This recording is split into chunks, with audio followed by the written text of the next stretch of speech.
Dear students, आज हम English grammar का फर्स्ट लेसन शुरू करने जा रहे हैं। मुझे उम्मीद है कि आप लोग अपने हाथों में एक रजिस्टर लेकर और एक पेन लेकर ज़रूर बैठे होंगे, क्योंकि आपको जो पॉइंट्स यहाँ पर बताए जाएंगे उसे लिखना भी है। You have to write all the important points which would be taught here. So get ready with your register, pen and writing materials. Dear students, हम देखते हैं कि इंग्लिश लैंग्वेज में 26 अल्फ़ाबेट्स हैं। For example ABCDEFGHIJK। जब हम इनको अ ब क ड कहते हैं तो ये अल्फ़ाबेट्स नहीं बल्कि लेटर्स कहलाते हैं। हम कह सकते हैं आपकी उम्र के और आपकी क्लास के मुताबिक कि 26 लेटर्स हैं। जब आप सीनियर कॉलेज में जाएंगे तो आप देखेंगे कि टोटल जो साउंड्स ऑफ लेटर्स होते हैं वो 44 होते हैं, जिसमें 12 वावेल्स, 8 डिप्थोंग्स और 24 कॉन्सोनेंट्स होते हैं। लेकिन आपकी एज लिमिट के मुताबिक, आपकी क्लास के मुताबिक इंग्लिश लैंग्वेज में अभी फ़िलहाल आपको ये देखना है कि जो 26 लेटर्स है उसमें से 5 वावेल्स है। और वो 5 वावेल्स कौन कौन से हैं? वो है A, E, I, O and U। अगर 26 में से 5 माइनस करते हैं तो हमारे पास बाकी बचता है 21। ये सब कॉन्सोनेंट्स है। For example B, C, D, E तो नहीं आएगा क्योंकि E वावेल हो गया। फिर F आएगा, G, H, I भी नहीं आएगा क्योंकि वो भी वावेल है। J, K, L, M। और हम इनको J, K, L, M alphabetically बोल सकते हैं, लेकिन जब लेटर्स में हम इनको बोलेंगे तो वो J, K, L, M, N। इस तरह से Z तक 21 कॉन्सोनेंट्स होते हैं और बचे 3 उनका शुमार जो है सेमी वावेल्स में होता है। इन 21 कॉन्सोनेंट में से जो 3 सेमी वावेल्स हमारे सामने आते हैं वो है W, H और Y। तो ये हो गया हमारा कंसेप्ट ग्रामर का, basic grammar, opening grammar. Alphabets 26, vowels 5 और सेमी वावेल्स 3 एंड कॉन्सोनेंट 21।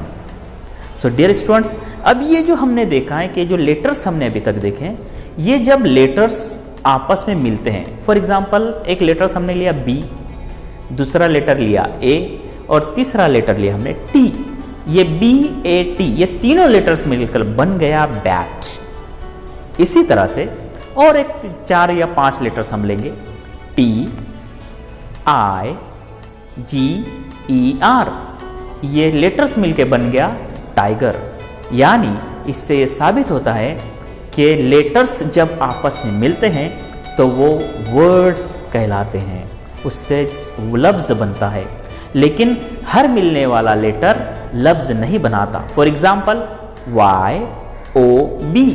पढ़ने में हम इसको पढ़ सकते हैं कि ये यॉब लिखा हुआ है, लेकिन इसका कोई मतलब ही नहीं है, इसलिए इसको हम वर्ड नहीं कहते हैं। तो इन एग्जाम्पल से वर्ड की जो डेफिनेशन बनती है वो कुछ इस तरह है: combination of letters having sense and meaning is called as word। तो डियर स्टूडेंट्स, इसे याद रखिए। और जब यही कॉम्बिनेशन वर्ड्स जब आपस में मिलते हैं, फॉर एग्जांपल एक वर्ड ले लिए जलगांव, दूसरा वर्ड आ गया इज, तीसरा वर्ड आ गया city. Jalgaon is a city, ये 3 से 4 वर्ड मिलकर ये बन गया सेंटेंस। इसी तरह से समीर इज अ बॉय, ये समीर एक वर्ड है, बॉय एक वर्ड है, इज एक वर्ड है, ये तीनों मिलकर बन गया समीर इज अ बॉय एक सेंटेंस। इससे ये साबित होता है कि combination of words is called as a sentence.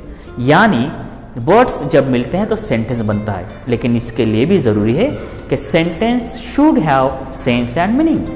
तो बच्चों, आज हमने देखा कि वर्ड्स किसे कहते हैं। जो लेटर्स से मिलकर बनते हैं उन्हें वर्ड्स कहा जाता है, जिनको सेंस और मीनिंग होता है। और जो वर्ड्स से मिलकर बनता है उसे सेंटेंस कहा जाता है, जिसे सेंस एंड मीनिंग होता है।